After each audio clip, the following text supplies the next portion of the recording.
안녕하세요. 저는 얼마 전 시댁 식구들의 욕심으로 남편과 이혼하고 지방에서 홀로 아이를 키우고 있는 40대 평범한 여성입니다. 오늘 제가 이렇게 사연글을 보내게 된 건 정말 욕심만 가득한 시댁 사람들의 진짜 모습을 많은 사람들에게 알려드리고 싶어서예요. 남편과 저는 평생을 지방에서 살아온 토박이들이에요. 그러니 각자의 부모님들도 같은 지방에서 사시고 계시죠. 남편과의 결혼은 그냥 정해진 순서에 따른 결과였다고 생각해요. 물론 결혼이라는 건 좀 더 신중해야 하는 게 당연하지만 다르게 보면 여러 가지 상황이 충족되어야만 가능한 일이니 결혼할 상황이었다고 볼 수도 있죠. 솔직히 결혼할 때 시부모님을 보고 이 결혼이 나쁘지 않겠구나 싶기도 했었어요. 그만큼 괜찮은 분들이셨거든요. 그렇지만 문제는 그분들이 아니더군요. 바로 남편의 누나들이 문제였어요. 위로 10살 그리고 8살 차이가 나는 두 신우들이요. 제가 남편과 동갑이었으니 신우들과 저도 똑같이 나이 차이가 났어요. 그리고 첫 만남도 무척 인상적이었죠. 아가씨가 우리 동생이랑 결혼할 사람? 만나서 반가워요. 난 첫째 누나예요. 이렇게 예쁜 아가씨랑 결혼을 하다니 복 받았네 우리 동생. 근데 평소에 요리는 안 하나 봐요? 손톱이 엄청 긴 걸 보니까. 언니, 설마 그렇겠어? 동생이 엄마 덕분에 얼마나 입이 고급인데 설마 요리도 못하는 여자 데려왔으려고? 근데 공장에서 일한다는데 괜찮겠어요? 우리 동생 아침에 식사 안 하면 안 되는데 공장 다니면 일찍 나가야 해서 밥 차릴 수 있으려나 모르겠네. 신우들의 말에는 뾰족한 가시가 있었어요. 듣고 있는데 벌써부터 피곤하더군요. 그렇지만 제가 시누이들과 같이 살 것도 아니고 크게 문제 없을 거라 생각했어요. 시누들이 말하는 것만큼 남편이 유별나거나 그런 걸 요구한 적은 없었거든요. 솔직히 저도 당하고만 있는 성격은 아닌지라 만약 당연하게 그런 걸 요구했다면 당장이라도 박차고 나왔을 거예요.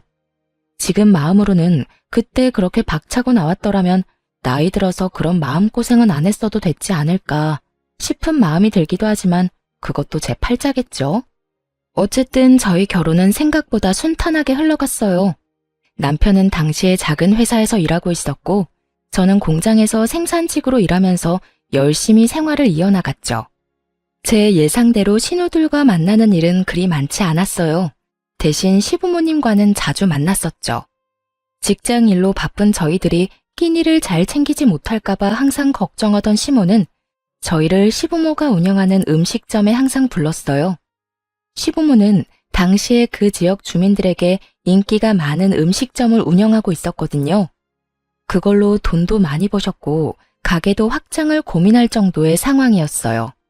일주일에도 몇 번씩 남편과 저는 시부모의 가게에서 식사를 하고 담소도 나누고 좋은 시간을 보냈어요. 신우들과 만날 일도 크게 없었으니 마음도 편했죠. 시부모님들은 대화를 하면 할수록 좋은 분이었어요.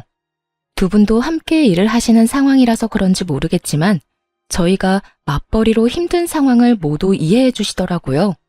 그리고 저희 결혼 후에 시부모님 가게도 본격적으로 입소문을 타기 시작하면서 바빠지기 시작했어요.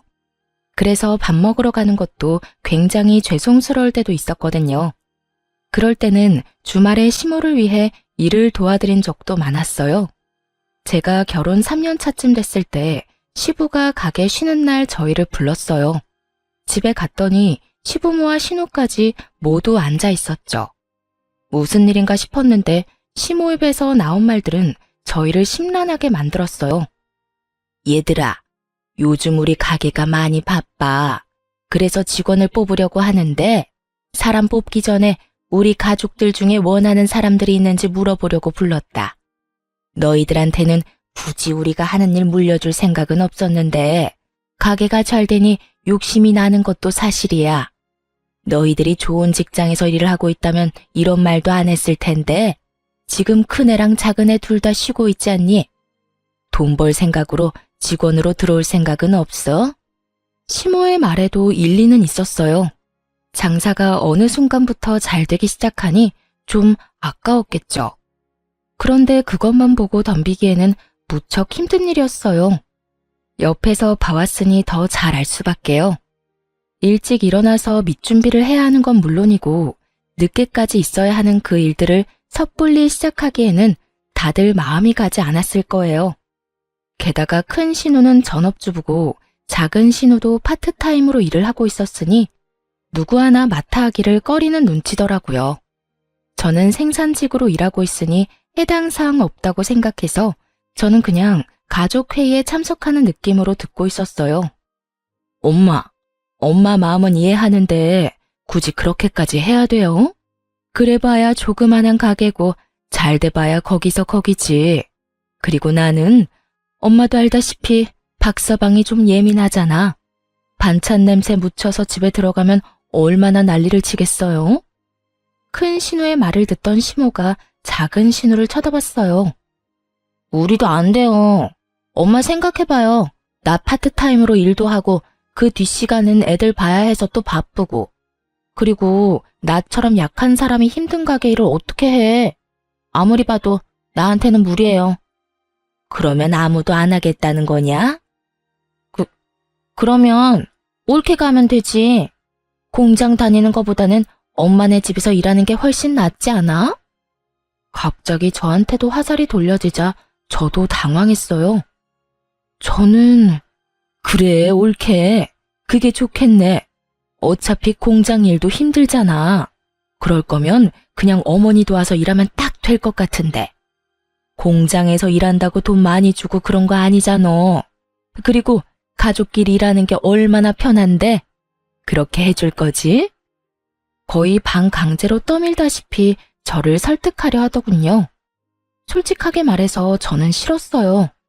공장 일을 엄청 좋아해서 한 건 아니지만 그 일이 이미 익숙했고 무엇보다 시댁이잖아요.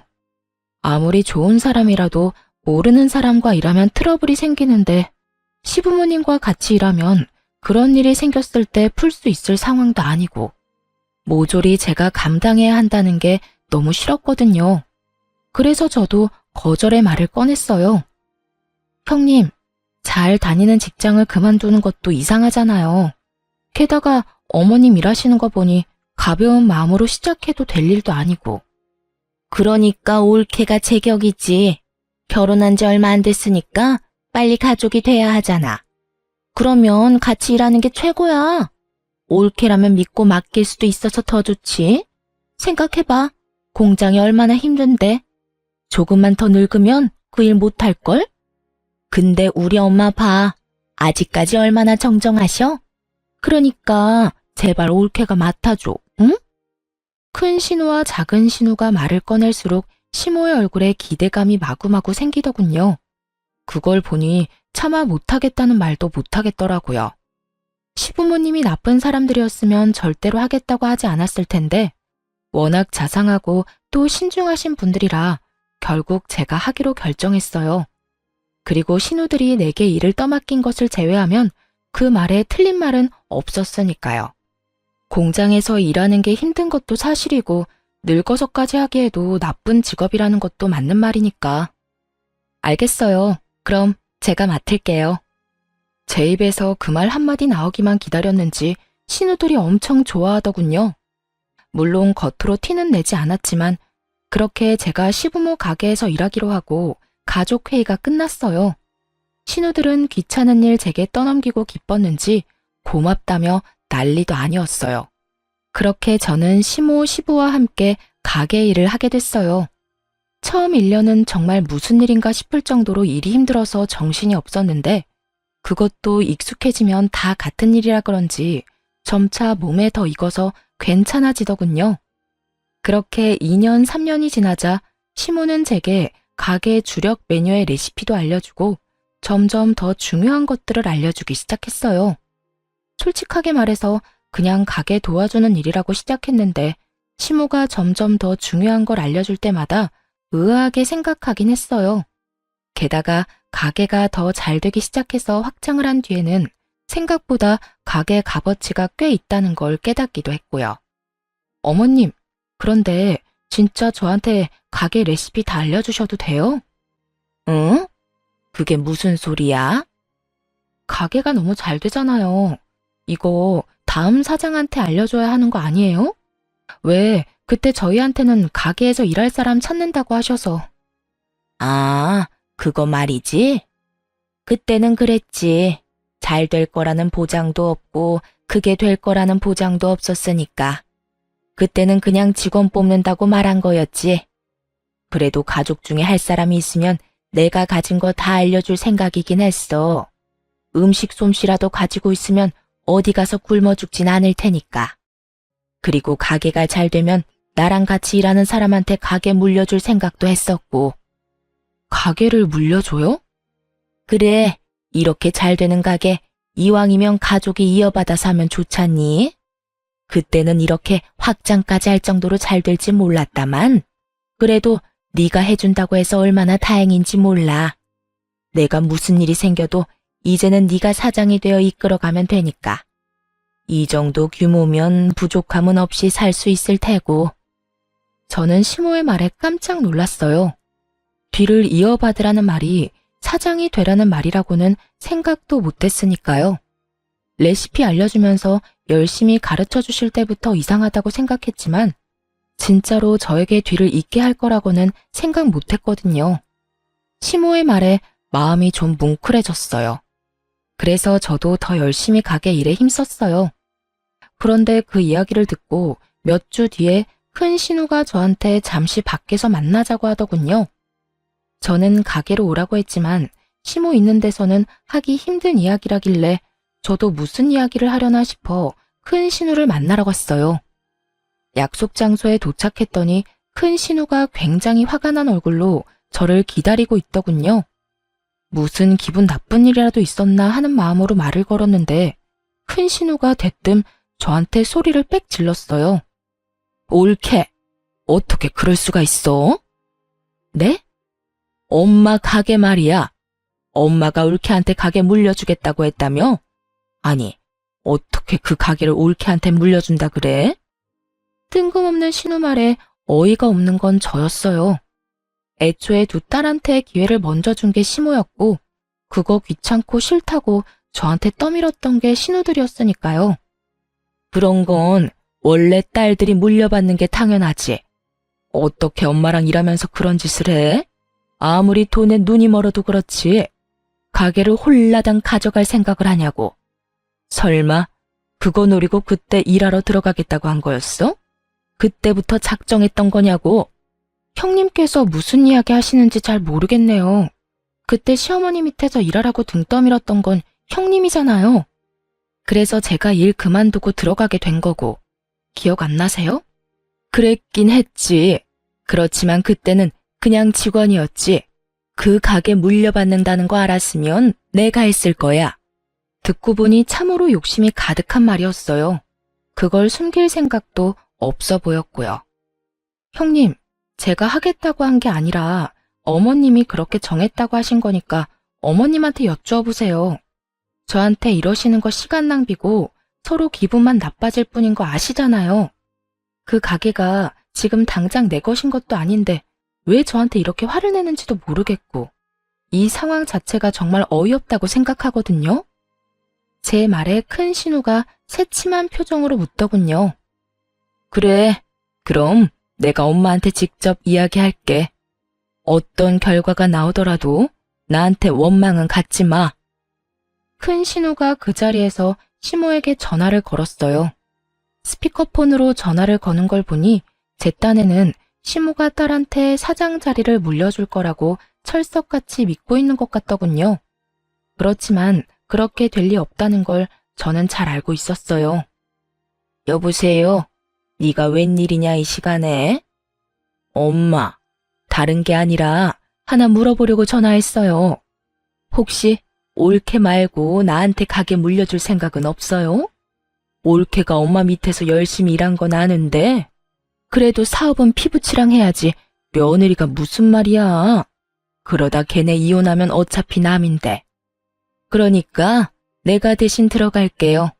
지금이라도 배우면 되잖아요. 선 넘는 발언도 서슴없이 하는 큰 신우를 보며 저는 고개로 쯧쯧 혀를 찼어요. 왜냐면 저는 시모가 무슨 생각을 하는지 정확하게 알고 있었거든요. 음식점 사장이 애들 장난질이야? 가게 사장이 될 기회를 걷어찬 건 너희들이었어. 그런데 이제 와서 뭐? 나는 가게 소중하게 생각 안 하는 너희들한테 내 가게 맡길 생각 없다. 그리고 네가 가게에 대해서 뭘 알아? 여태껏 엄마 가게에 와서 도와준 적도 한 번이 없는 것이 무슨 가게 일을 넘겨받겠다고 난리야. 바쁘다는 동안 와서 도와준 건 네 올케뿐이었으니 가게는 며느리한테 물려주는 게 당연한 일이야. 네 아버지도 그렇고 나도 그렇고 며느리를 예비 사장으로 이미 확정했으니 다음부터 이런 일로 시끄럽게 굴지 마. 냉정한 시모의 말에 놀란 건 큰 신우였어요. 큰 신우는 시모가 딸이 아닌 며느리에게 가게를 물려준다는 게 도통 이해가 되지 않았나 보더라고요. 시모 성격을 전혀 생각지 못한 거였죠. 제가 옆에서 일하며 지켜본 바로는 성실한 자세, 책임감, 가게에 대한 관심, 딱 이 세 가지가 예비 사장의 덕목이었거든요. 가족 회의에서 모든 가족이 모인 상태에서 이야기를 꺼낸 것도, 일부러 예비 사장 이야기를 꺼내지 않은 것도 모두 시모의 계획이었어요. 관심도 없는 사람에게 자리를 물려줘서 파산에 이르게 하느니 차라리 관심 있는 사람을 지원해줘서 가게를 잘 유지하고 싶었던 거죠. 그걸 모르고 그저 혈연이라는 이유만으로 가게 사장 자리를 탐낸 큰 신우가 시모에게 한 소리 듣는 건 당연한 순서였고요. 엄마, 앞으로 잘하면 되잖아. 옳게도 하는 걸 내가 못할 리도 없고. 그 문제가 아니라고 했지? 이미 며느리한테 가게 비법 다 알려줬으니 내 손 떠난 일이야. 그러니까 너도 더 이상 관심도 없는 가게 일에 관심 끊어. 하라고 할 때는 언제고 난리를 치더니만 왜 이제 와서 아깝냐? 그런 욕심 가득한 마음으로 가져갈 수 있는 게 아니다. 결국 제 앞에서 시모에게 망신당한 신우는 저를 한번 째려보더니 휙 돌아가 버리더군요. 저는 떠나는 큰 신우 등을 보며 상냥하게 말했죠. 살펴가세요, 형님. 멈칫하더니 돌아선 큰 신우 얼굴에 짜증이 가득하더군요. 그 뒤로 큰 신우는 가게에 대한 이야기를 한 적은 없지만 그 외의 일로 저를 타박하기 시작했어요. 눈에 가시처럼 여기는 게 고스란히 보였죠. 제가 아무 반응 없이 받아줬더니 선을 넘더라고요. 옳게도 참 너무하지. 욕심이 아무리 많아도 이러는 건 아니지 않아? 다들 그렇게 생각 안 해? 막말로 그 가게가 어째서 피 한 방울 안 섞인 며느리 손에 들어가야 하냐고. 다른 가족들이 모두 있는 곳에서 그렇게 말했다가 결국 시모기에 그 이야기가 흘러들어갔어요. 큰 신우가 저를 돈 욕심내는 나쁜 며느리라고 소문내고 다니는 바람에 시모가 화가 많이 났죠. 사실대로 말하자면 큰 신우가 저한테 나쁘게 하도록 일부러 놔뒀어요. 제가 아무 반응 없으면 저를 더 열받게 하려고 선을 넘을 테고 그걸 시모 귀에 들어가도록 적당히 상황만 만들면 시모의 분노가 더 클 테니까요. 저는 열심히 제 일만 하면 될 일이었죠. 저는 이런 이야기를 들으면 시모가 큰 신우로 혼낼 줄 알았거든요. 그런데 그게 아니었어요. 큰 신우가 제 험담을 한다는 이야기를 듣고는 오히려 제게 찾아와 아예 다른 일을 하셨어요. 아가, 미안하다. 내가 우리 집안 간수를 못해서 성실한 네가 험담을 듣도록 만들었어. 이게 다 내가 어정쩡하게 일을 처리한 탓이니 내가 다 책임지고 처리하마. 어머님, 그런 말씀 마세요. 그 어디에도 어머님 잘못은 없어요. 어머님이 저한테 얼마나 잘해주셨는데. 제가 괜찮다고 말했지만 시모는 강경하게 말하더군요. 내가 서류는 이미 다 정리해놨다. 가게 공동대표로 이름 올리는 일이야. 도장만 찍어라. 그러면 앞으로 네가 돈에 욕심이 있네 마네 하는 말들은 들리지도 않을 게다. 대표가 가게 운영하는데 쥐들이 뭔 상관이겠니? 가게 와서 창문 하나 닦아보지도 않았던 것들이 입으로만 가게 위하는 척하는 걸 듣고 있으려니 괘씸해서 도저히 안 되겠어. 시모와 함께 가게 공동대표를 제안하시더군요. 결국 거의 반강제로 저는 시모 가게 공동대표가 됐죠. 어차피 그렇게 될 수순이긴 했지만 미리 넘겨주는 일도 쉬운 일은 아니었을 거예요. 피부치들이 살아있는데도 저한테 주겠다고 한 건 큰 마음을 먹은 거였겠죠. 제가 일을 형편없이 했거나 유령이나 피웠다면 아마 주시지 않았을 거예요. 그렇게 시모와 제가 공동대표가 되고 시모가 그것을 가족들에게 모두 이야기하면서 큰 신우는 저에 대해 그런 말을 더 이상 못하게 됐어요. 시모가 결정한 일에 입을 댔다가는 시모의 분노만 살 일이었으니 말이죠. 그렇게 가게 일도 마무리됐고 그 사이에 안 좋은 일들도 몇 있긴 했지만 그럭저럭 잘 지냈어요. 더 이상 신우들과 문제가 생길 거라고는 생각도 안 했죠. 가게 문제가 어찌됐든 명확히 끝나버렸으니까요. 그런데 갈등은 돈뿐만이 아닌 곳에서도 생겨나더라고요. 결혼한 지 10년쯤 되니 저도 40이 넘었고 시부모님 나이가 70의 끝을 바라보고 계셨어요. 언제까지나 정정할 거라고는 생각도 안 했지만 두 분 다 워낙 일하시는 걸 좋아하시고 또 건강도 잘 챙기셔서 아플 일은 없을 거라 생각했어요. 그런데 겨울 새벽부터 출근한 시부가 뇌졸중으로 병원 신세를 지게 됐어요. 밑준비를 위해 일찍 갔었는데 저와 시모가 없었다면 뇌졸중이 더 심해져 생명을 장담 못했을 수도 있다고 하더군요. 그래서 편마비가 생긴 시부로 인해 저희 부부와 시모는 매우 바쁜 생활을 보내야 했어요. 시부가 연세가 있어서 힘든 일은 못했지만 그래도 가게 돈 계산이나 서빙 같은 건 조금씩 도와주셨거든요. 그런데 그런 시부께서 아파서 병원에 입원해 있으니 누구라도 간병을 해야 했어요. 저와 남편 시모가 번갈아 가며 병원을 오가야 했죠. 그런데 힘든 일은 언제나 몰려오는 건지 친정엄마에게 온 연락은 저를 더 우울하게 만들었어요. 딸, 어쩜 좋아. 너희 아버지 계단에서 떨어졌어. 허벅지뼈가 부러져서 수술해야 된다는데 빨리 좀 와줘, 응? 정말 청청병력 같은 소리였어요. 제가 외동딸이었기 때문에 어머니 말고는 도와줄 사람도 없었죠. 어쩔 수 없이 저는 시모에게 제 사정을 설명했어요. 그런데 시모도 남편도 그날따라 일이 있어서 안 된다고 하더군요. 저희 셋 다 간병을 하니 어쩔 수 없이 간병 안 하는 날은 밀린 일을 처리하곤 했거든요. 두 사람 다 미리 잡아놓은 약속이 있어 시모가 한 가지 좋은 생각을 떠올렸죠.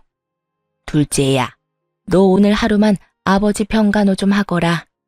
너 아버지 아프고 나서 한 번도 병간호 한 적 없지 않니? 앞으로 해달라고 안 할 테니 네가 오늘만 좀 봐줘. 시모 요구에 작은 신우도 별말 없이 따르는 듯 보였어요. 그렇게 저는 친정아버지 수술할 때 직접 병원에 갔고 놀란 친정어머니를 달래며 각종 보험을 알아봤어요. 그리고 저녁에 완전히 정신적으로 녹초가 되어 집에 돌아왔죠. 그런데 저녁 9시쯤에 작은 신우에게서 전화가 왔더군요. 저는 감사 인사라도 해야겠다 싶은 마음에 전화를 받았어요.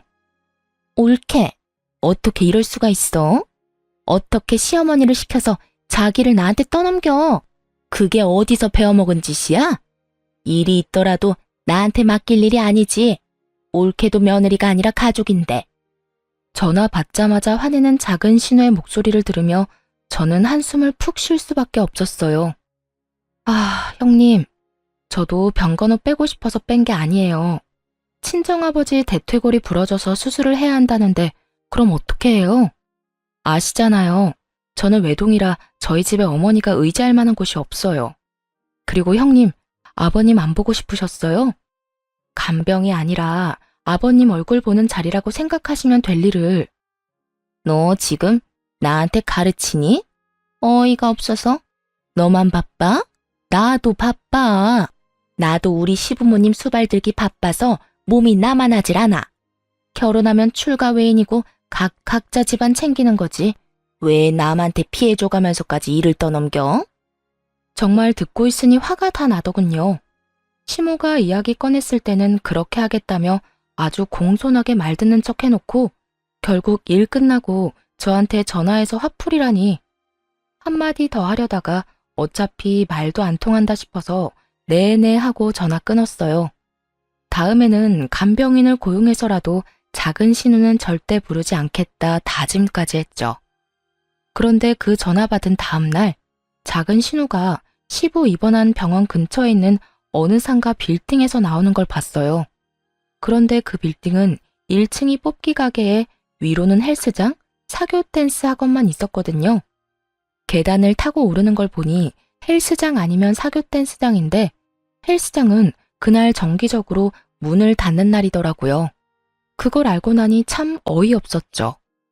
시부모 수발 들어야 한다는 사람이 사교 댄스장이나 들락날락거리고 있었으니 게다가 자기 아버지가 아파서 병원 신세를 지고 있는데 그놈의 사교 댄스를 가고 싶었는지 참 열불이 나더군요. 제가 말해봐야 백날 소용없는 짓이고 작은 신우가 귀담아 들을 것 같지도 않아서 속으로만 혀를 차며 조용히 집으로 돌아왔어요. 그런데 말이죠.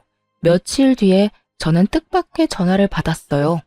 바로 작은 신우의 남편인 아주버님이 저한테 연락을 했더라고요. 원래 연락을 할 일이 없는 사이고 무슨 일이 있으면 남편과 작은 신우 통해서 말을 전하는 게 더 편한데 직접 제 전화로 전화를 하셨더라고요. 처음에는 모르는 번호라서 아예 안 받으려고 했었죠. 그런데 연달아 연락하는 모양새가 왠지 스팸 전화는 아닌 것 같아 전화를 받았어요. 처남댁, 내가 꼭 처남댁한테 하고 싶은 이야기가 있어서 전화했어. 아, 네, 아주버님. 말씀하세요. 무슨 일 때문에 연락하셨어요? 저는 아주버님이 제게 물어볼 게 있나 보다 싶었죠. 신우를 통하지 않고 연락이 왔으니까요. 그런데 아주버님이 아주 묘한 소리를 하더군요. 우리 와이프 오늘로 벌써 나흘째 장인어른 병간호 중이야. 부모님 아프니 가볼 수 있지. 하지만 그렇다고 해서 우리 부모님도 힘든데 와이프가 자기 친정에만 매달리는 것도 좀 아니지 않겠소? 그리고 장인 댁에는 자식이 셋이나 되잖나. 그러면 간병도 나눠서 해야 맞는 거고. 우리 쪽은 얼마 전에 형님 돌아가시고 나 혼자라 힘든데. 전 당황했어요. 작은 신우는 딱 한 번 저 대신 대타로 뛴 이후에 한 번도 저를 도와준 적이 없었거든요. 그날 하루를 제외하고는 여전히 시모와 남편 제가 번갈아 가며 간병을 하고 있었는데 이런 이야기를 들으니 어이없죠. 저남댁이 얼마나 힘든지는 나도 아네. 그렇지만 그렇다고 내 아내를 그렇게 오랫동안 붙잡아 놓으면 어떡해? 와이프가 친정아버지 병간호 때문에 시어머니 병간호까지는 힘들다면서 지금 며칠 동안 그쪽으로만 출퇴근하잖아. 잠시만요, 아주버님.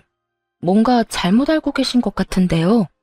작은 형님께서 아버님 간병하신 건 하루뿐이에요. 그 뒤로는 와보지도 않으셨어요. 일주일에 딱 한 번 오시기는 하시는데 1시간도 안 돼서 가시고요. 뭐? 그게 사실이야? 네. 못 믿으시겠으면 어머님이랑 남편한테 전화해 보세요. 다들 당번 정해서 시아버지 간병 중이고 안 되는 날에는 따로 형님들께 부탁드리는데 여태 저만 딱 한 번 부탁했을 뿐이에요. 남편에게는 친정아버지 간병 간다고 숨기고 열심히 유희를 즐기고 있었던 작은 신우의 대담함에 놀라기도 했어요. 저는 이 기회를 놓치고 싶지 않았어요. 분명히 작은 신우를 혼쭐을 내줄 수 있는 절호의 기회였죠. 아주버님, 제가 말씀드리기 좀 조심스러운 일이 있는데요. 사실 아버님 병원 근처에서 작은 형님을 뵌 적 있었어요. 그게 사교 댄스 학원을 다니시던데요. 사교 댄스? 충격을 받은 아주버님은 아무 말도 못하더군요. 어딘지 알려드릴까요? 한번 찾아가 보시면 될 것 같은데. 결국 아주버님의 성화에 사교 댄스 주소를 알려줬고 이틀 뒤에 난리가 났죠. 작은 신우가 아주버님한테 탈탈 털린 채로 시댁으로 왔거든요. 무슨 이야기인지는 말도 안 하고 저만 끊임없이 노려보더군요. 옳게. 어떻게 그럴 수 있어? 우리 남편한테 그런 말하면 내가 곤란해질 거라고는 생각도 안 한 거야? 남편이 나한테 얼마나 화가 났는데 왜 그런 쓸데없는 말을 해서 이 난리를 피워? 느닷없이 저에게 화를 내는 작은 신우를 보며 저는 억울하다는 표정으로 말했죠. 작은 형님, 제가 뭘 어떻게 했다고 이러세요? 저도 피해자예요. 아주버님이 저한테 전화와서 엄청 혼내시는데 그럼 제가 하지도 않은 일로 욕을 먹어야 한다는 뜻이에요? 그리고 제가 뭘 알려드렸던 그게 거짓말도 아니고 제가 본 그대로 말씀드렸을 뿐인데 저한테 이러시면 곤란하죠. 아니 이게 다 무슨 말이야? 도대체 뭐 때문에 박서방이 그렇게 화가 났어? 둘째 네가 말해봐라. 작은 신우는 시모 눈치를 보더니 입술을 꽉 닫아버리더군요. 시모가 작은 신우를 보더니 이번에는 저에게 눈빛으로 물어보더라고요. 저는 아는 그대로 말해줬죠. 아주버님이 저한테 전화와서 작은 형님을 왜 자꾸 부르냐고 벌써 며칠째 장인어른 병간호 하느라 시어머니 병간호는 하지도 않는다며 저한테 너무하다고 화를 내셨어요. 그래서 제가 무슨 소리 하시냐. 작은 형님은 딱 한 번 나 대신 병간호 해준 거 말고는 병간호 한 적 없다고 말씀드렸죠. 작은 형님이 어디 가시는지 궁금해하시길래 제가 본 그대로 사교 댄스 학원에 다니시는 것 같다고 말씀드렸을 뿐이에요. 뭐? 야, 너희 아버지 핑계대고 지금 탱자탱자 놀았어? 그것도 사교 댄스? 네가 정신이 나갔네, 정신이 나갔어. 그런 주제에 올케가 하루만 네 아버지 간병해달라는 거 가지고 그 난리를 쳤어? 시어머니도 친정아버지도 너한테는 사교 댄스보다 못하다 이거야? 모든 걸 알아버린 시모가 작은 신우의 등짝을 후려째더군요. 속이 어찌나 시원하던지. 작은 신우가 저를 노려봤지만 뭐 어쩌겠어요. 자기가 뿌린 대로 거둔 것을. 솔직하게 말해서 작은 신우가 그렇게 난리만 안 쳤어도 신우가 사교 댄스 다닌다는 건 말 안 했을 거예요.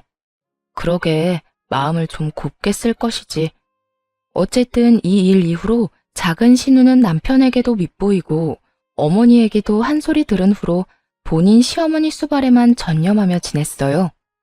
시모가 친정아버지 병간호될 생각도 하지 않고 시어머니나 모시라고 하면서 앞으로 2번 다시 친정 핑계대고 거짓말로 속이지 말라고 큰 소리를 치셨죠. 결국 이 2 사건으로 저와 신우들의 관계는 완전히 틀어졌어요.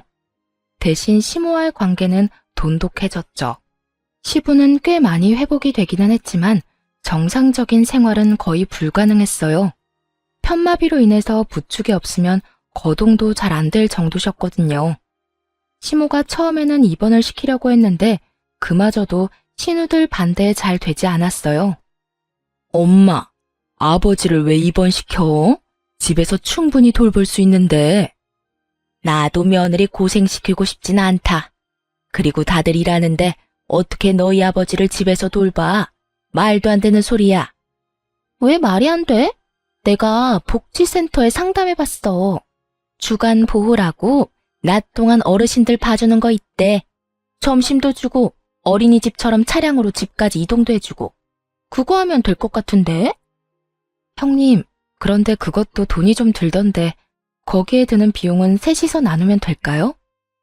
솔직히 당장 집에서 내내 시부를 보라는 것도 아니니 그 정도는 이해하고 넘어가려고 했어요. 어차피 3남매이니 셋이서 나누면 돈도 얼마 안 들 테고 좀 힘들긴 하겠지만 퇴근하고 조금만 시간 보내면 잠자는 시간일 테니까요. 그런데 신우들이 그 돈을 절대 못 준다며 버티더군요. 그 이유가 더 웃겼어요. 올케, 정말 욕심이 끝도 없네. 올케가 어머니 가게 물려받을 건데 왜 우리까지 책임을 떠안아야 해? 막말로 부모님 재산이 저 가게 하나인데 그거 가져가면서 부모님 모시는 것도 우리한테 맡기려고 한 거야? 가게를 가져갈 거면 책임도 같이 져야지. 그러면서 돈은 절대 못 준다며 버티더군요. 저는 답답해서 남편에게 말했어요. 형님들이 주간보호 비용도 저희한테 다 내라고 한다고 말이죠. 그런데 남편 말이 더 웃겼어요. 누나들 말 틀린 거 하나 없지. 솔직히 당신이 가게 물려받으면 우리 부모님 재산 다 물려받는 거랑 똑같은데 왜 누나들이 돈을 내야 해? 당신 돈도 잘 버는데 당신이 내면 되잖아. 지금 나더러 아버님 수받으면서 돈까지 내라고? 가게 물려받았다고? 그 가게 물려받기 싫다고 난리치던 사람들이 형님들이야. 게다가 가게 물려주신 것도 어머님 뜻이었고 내가 달라고 졸라서 받은 것도 아닌데 왜 내가 모든 걸 책임져야 하는데 나도 돈 못 내. 그러니까 집에서 아버님 모시자. 그러면 되겠지? 열받은 제가 그렇게 말하자 남편은 남의 집안 사정처럼 그럼 그렇게 하던가 하며 코웃음을 치더군요. 남편은 제가 왜 그런 말을 했는지 눈꼽만큼도 이해를 못하고 있더군요. 뭐 놔뒀어요. 어차피 나중에 피 볼 건 남편인 게 뻔했으니까요. 저는 남편에게 그렇게 말하고 시부를 집에서 돌보기로 했어요. 그리고 남편과 시모가 있는 앞에서 말했죠. 어머님, 저희 사정상 아버님을 집에서 모셔야 할 것 같아요. 그런데 가게를 닫을 수는 없으니 제가 일하는 동안은 어머님이 아버님을 모셔주시고 제가 퇴근하는 시간부터는 제가 아버님을 모실게요. 그럼 아들, 너는 어떻게 할 거냐? 네? 제가 왜요? 저 일하느라 바빠요. 그럼 며느리는 일 안 하고 쉬니? 너는 주말에 아버지 보면 되겠구나. 그리고 나 힘들 때 틈틈이 도와주고.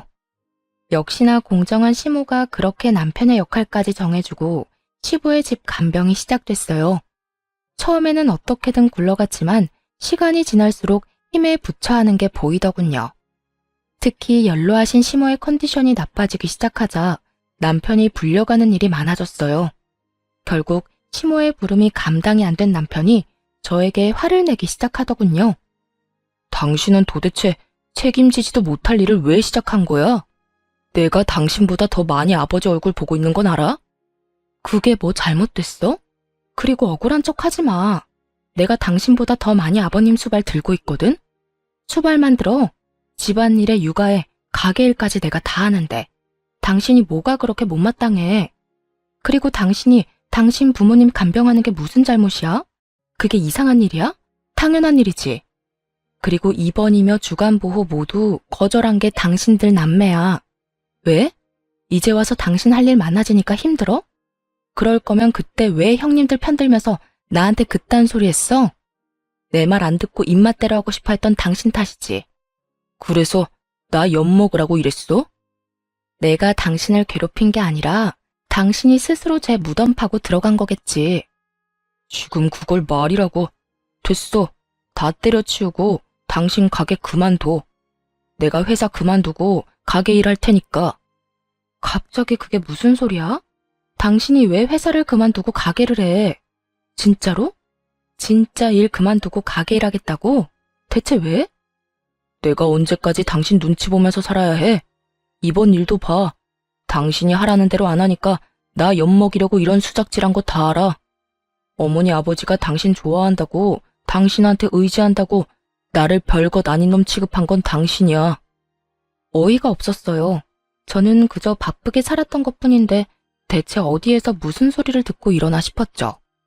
당신이 뭔데 우리 집안에 들어와서 당신 하고 싶은 대로 다 해?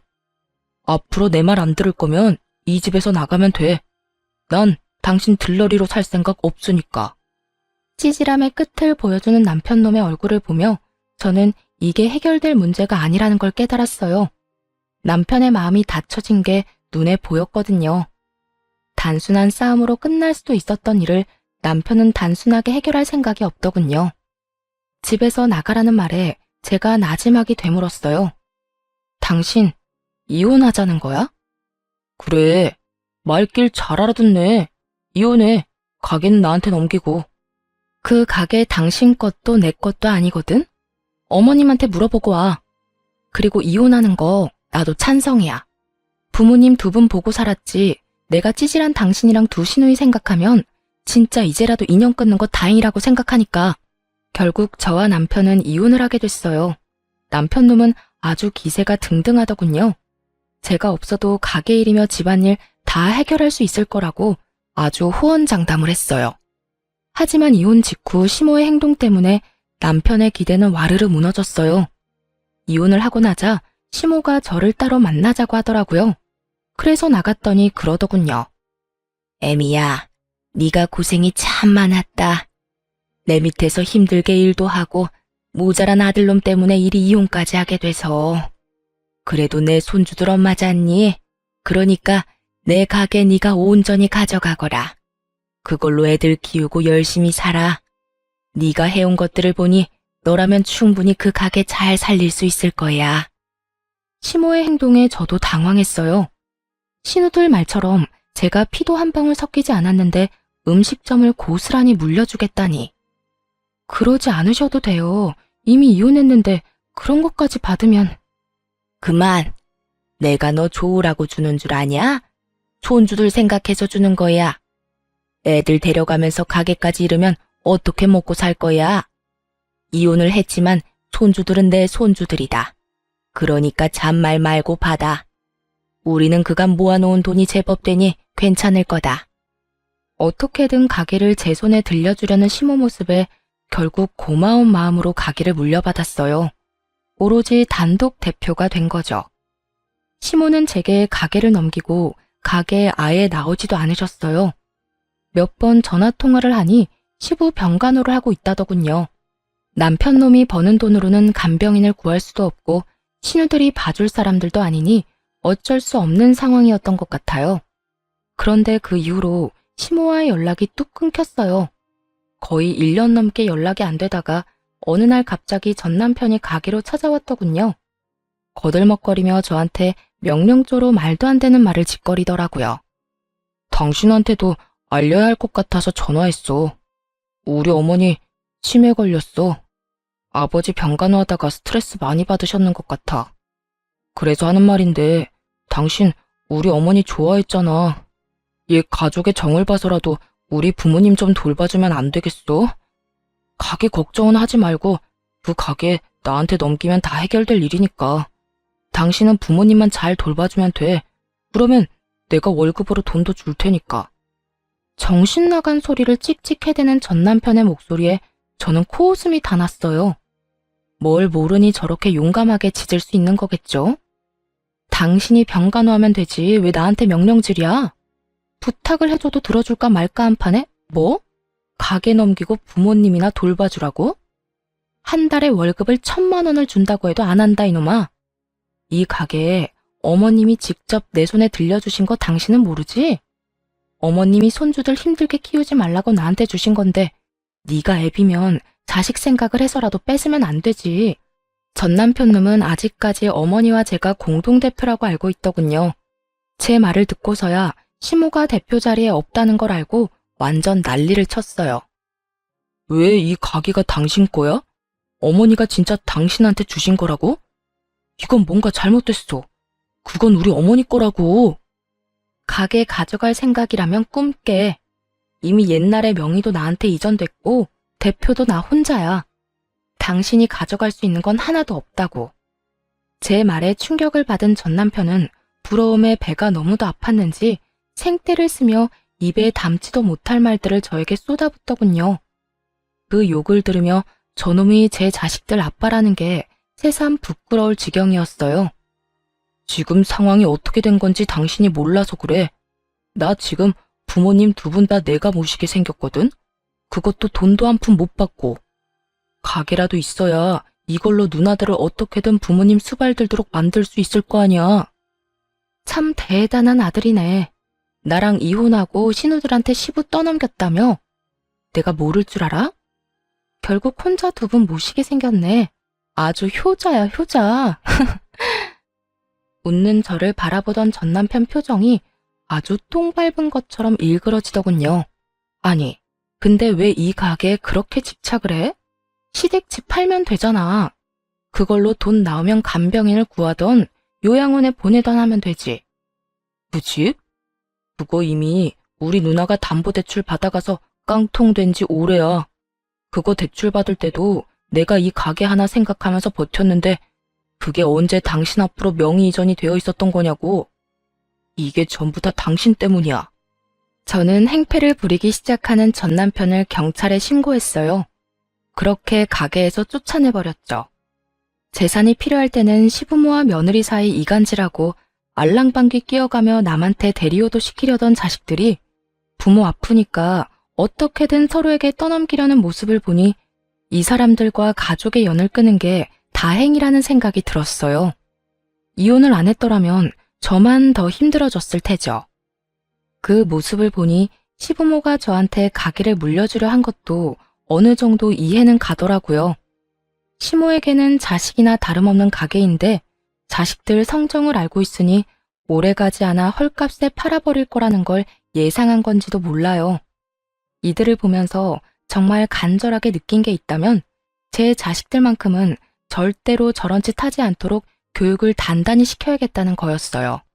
눈앞에 시기와 질투에 눈이 멀어 가족으로 받아들였던 이를 내쫓는 것도 모자라서 늙은 부모를 모시기도 싫어하는 사람들처럼 만들고 싶지는 않거든요. 그래도 다행인 건 이혼하고 힘든 상황에서 저희 아들, 딸 둘 다 의젓하게 잘 자라고 있다는 거겠죠. 더 커서 어른이 되면 저한테 효도를 하겠다며 일하며 자신들을 위해 희생한 어머니가 가장 자랑스럽다고 말하는 아이들 덕분에 오늘 하루도 살아갈 맛이 나는 것 같네요. 여태껏 앞만 보고 달렸어요. 목표라고는 그저 어떻게든 잘 살겠다는 막연한 것만 가지고 살았는데 이혼을 하고 나서야 현실적으로 와닿는 것 같아요. 집안을 지탱해야 하는 가장의 무게와 아이들을 잘 키워내야 한다는 엄마의 마음이 저를 더 노력하게 만든 것 같네요. 앞으로도 진심을 다해 아이들을 위해서 살 생각이에요. 글이 길어졌네요. 지금까지 제 사연 들어주셔서 감사합니다. 좋은 하루 되세요.